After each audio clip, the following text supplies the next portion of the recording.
Ya, jadi masih kebas tentu di awal belum begitu terasa ya. Tapi kalau dilihat video ini, jadi saat Syekh Ali lihat ke arah kanan itu sebenarnya bukan refleks atau sudah memperhatikan ada orang yang mencurigakan ya, tapi mencari apakah ada yang membawa telepon genggam atau tidak begitu ya Syekh Ali ya? Iya, untuk meminjam HP biar foto sama anak yatim.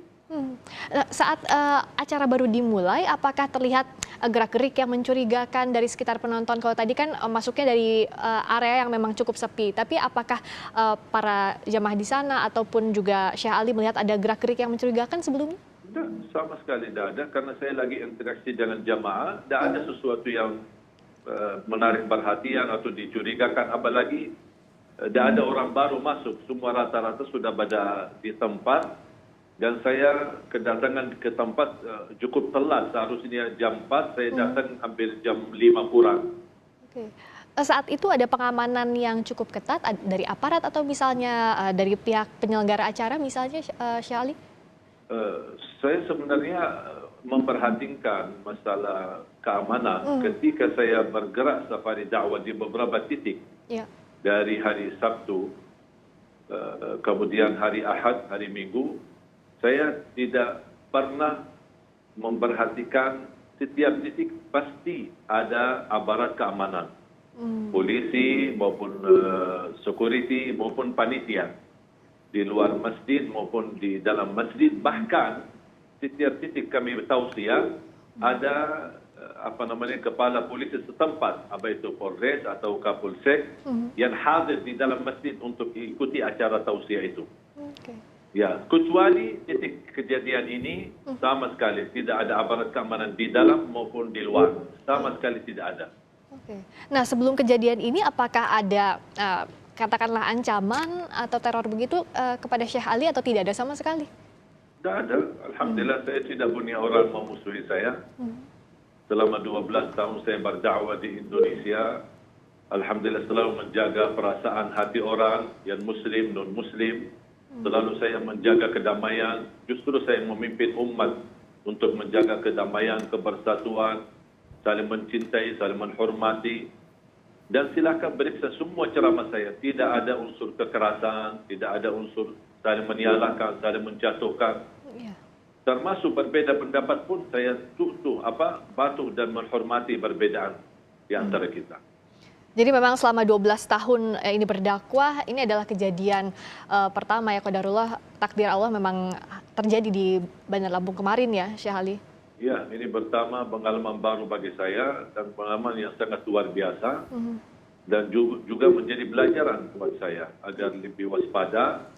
Tapi bukan berarti untuk memberhentikan dakwah, saya akan terus memperjuangkan silaturahim. Makanya selepas acara tersebut, kejadian ini saya masih lanjut kegiatan acara tabligh akbar di malam hari. Masih melanjutkan acara sampai malam hari dan sampai tadi juga masih di Lampung ya Syekh Ali. Apakah ada perkembangan terkini dari penanganan perkara atau bahkan sempatkah bertemu lagi dengan pelaku setelah kejadian? Saya tidak berkesempatan bertemu, tapi setelah kejadian saya langsung didatangi Pak Kapolda Lampung ke hotel. Juga ada Kapolres, Kapolsek, bahkan dari aparat TNI, semua datang dan Pak Kapolda menyampaikan sudah menerima arahan dan telepon dari Wakapolri untuk langsung ditangani kasus ini dan dikawal selama saya masih berada di Lampung. Dan apa yang disampaikan oleh Pak Kapolda, awal ketika kita berbicara ngobrol bersama di lobi, beliau menyampaikan kami sudah bertemu dengan pelaku dan kemungkinan ada sedikit gangguan jiwa, tapi kata beliau saya tidak percaya dan saya akan terus tindaklanjuti sambil kami mengundang dan menghadirkan doktor kami dari Mabes memiliki keahlian psikologi jiwa untuk diperiksa ulang. Jadi, makanya ketika ada reaksi tadi pas acara di Apa Kabar Pagi di TV One, saya pun kaget kok ada respon dan kesimpulan awal dari polisi, sedangkan menurut saya terlalu cepat. Terlalu cepat. Tapi kalau sampai saat ini melihat masih terus ditelusuri keterlibatan pelaku, termasuk apa motif dari pelaku, Syekh Ali mempercayakan sepenuhnya kepada pihak kepolisian atau seperti apa? Sangat-sangat saya percaya.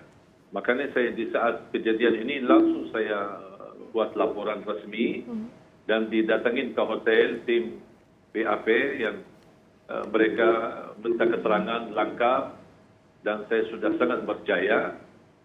Cuman hanya sedikit ada kurang nyaman di hati ketika mendengar bahasa Pak Kapolda langsung bersama saya beda sama bahasa yang disampaikan di media oleh pihak polisi.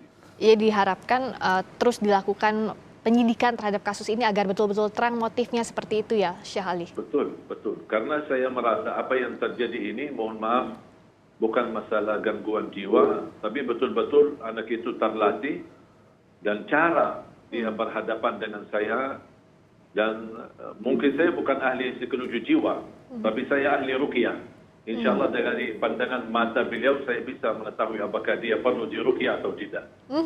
Nah, Syekh Ali melihatnya kejadian ini seperti apa? Ada orang yang tiba-tiba menyerang, hikmah kalau kita katakan yang Syekh Ali lihat apa dari kejadian ini? Sebenarnya qadarullah, saya menganggap ini takdir. Dan kita tidak bisa melarikan diri dari takdir Allah Subhanahu wa taala walaupun kita tawakal, walaupun kita ikhtiar. Kalau sudah Allah menetapkan sesuatu pasti akan terjadi. Tapi seandainya kalau seluruh penghuni bumi bersatu untuk membawa madarat, membawa menyakiti kita, membawa keburukan, kalau belum diizinkan oleh Allah, mereka tidak bisa apa. Dan saya mengambil kutip, ya, mungkin bagi saya sendiri pelajaran. Karena saya jujur saja, setiap hari saya punya wirid. Baca suratul Baqarah. Hari kejadian ini, biasanya saya baca suratul Baqarah sekaligus. Baca dari awal sampai akhir tuntas. Hari kejadian ini, saya merasa berdosa karena saya tidak tuntaskan suratul Baqarah. Saya hanya baca satu juz, kemudian sisanya saya baca lagi di waktu siang hari. Makanya cara saya menyicil, menurut saya ini cicilan. Menyicil suratul Baqarah itu barangkali dosa saya, makanya Allah berikan teguran. Hal lainnya soal kewaspadaan. Setelah kejadian kan Syekh Ali masih melanjutkan dakwah di titik lainnya. Nah, ke depannya karena kita tahu setiap Syekh Ali berdakwah selalu ada banyak jamaah yang terlibat. Apakah akan ada pengamanan misalnya dimintakan pengamanan yang lebih ketat lagi agar tidak ada kejadian serupa terjadi? Sebenarnya saya secara pribadi tidak minta, tapi alhamdulillah sejak kejadian ini langsung Pak Kapolda Lampung turun tangan, memberikan perhatian, kemudian Kodim dan juga Dandrim di tempat semua ikut turun tangan mengawal kami selama masih berada di Lampung, di titik-titik kami kunjungi, bahkan sampai ke bandara, mendapatkan perhatian yang sangat luar biasa. Dan saya harap kejadian ini bukan hanya menjadi pelajaran bagi saya, tapi semua untuk para habaib, para da'i, para ustaz, supaya ayo mari kita sama-sama bersinergi dengan aparat keamanan agar kita bisa bersama-sama membawa Indonesia menjadi lebih aman. Termasuk musibah yang menimpa Syekh Ali ini juga kan ramai diperbincangkan di media sosial. Apa yang ingin Syekh Ali sampaikan agar memang jangan sampai ada yang memanfaatkan kejadian ini untuk hal-hal yang tidak diinginkan terkait persatuan dan kesatuan? Kejadian ini bagi saya pribadi pelajaran. Dan saya tidak mau dikaitkan dengan kepentingan politik, isu-isu yang lain. Makanya saya harap umat tetap tenang, jangan terprovokasi, jangan terpancing untuk mengadu domba di antara kita. Ini sudah qadarullah dan saya sudah serahkan sepenuhnya kepada aparat keamanan, kepolisian, dan sangat percaya, saya sangat percaya akan mereka betul-betul mentangani kasus ini dengan sebaik-baiknya, dengan amanah dan transparan, supaya bisa kita memberikan keterangan kepada umat yang menenangkan hati.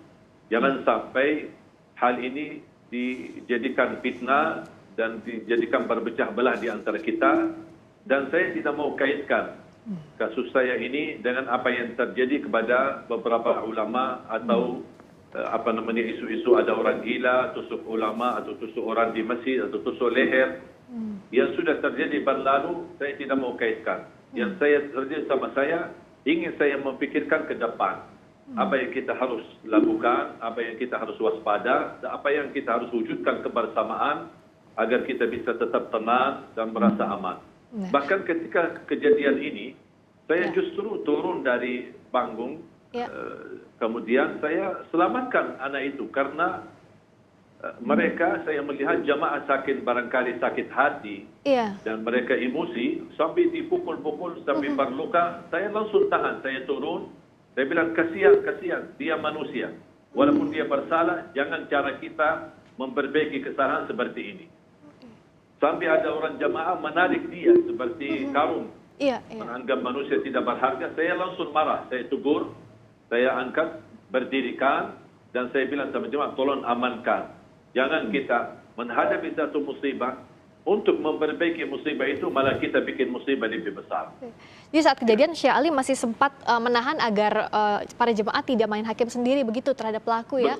Betul. Saya tidak mau orang bermain hukum sendiri, apalagi kita di negeri hukum. Nah, tadi bicara soal kewaspadaan untuk kedepannya juga agar tidak ada kejadian serupa, Syekh Ali punya pesan apa? Karena kita tahu kegiatan keagamaan tentu ingin diikuti banyak orang, tapi keamanan juga jadi soal yang harus diperhatikan. Ya, inilah menjadi perhatian pada kami khususnya para da'i, para asatidz, apalagi da'i nasional yang bisa diundang kemana-mana. Dalam pandemi ini saya harap adanya kebersamaan, sinergi antara aparat kepolisian. Saya pribadi tidak pernah melangkah isi acara dimanapun sebelum betul-betul diselesaikan segala berkas keizinan.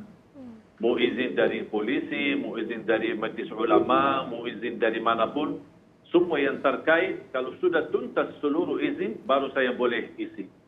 Saya selalu ataskan dan perintahkan tim, kalau saya belum dapat izin atau ada kendala, saya tidak mau isi tausiah.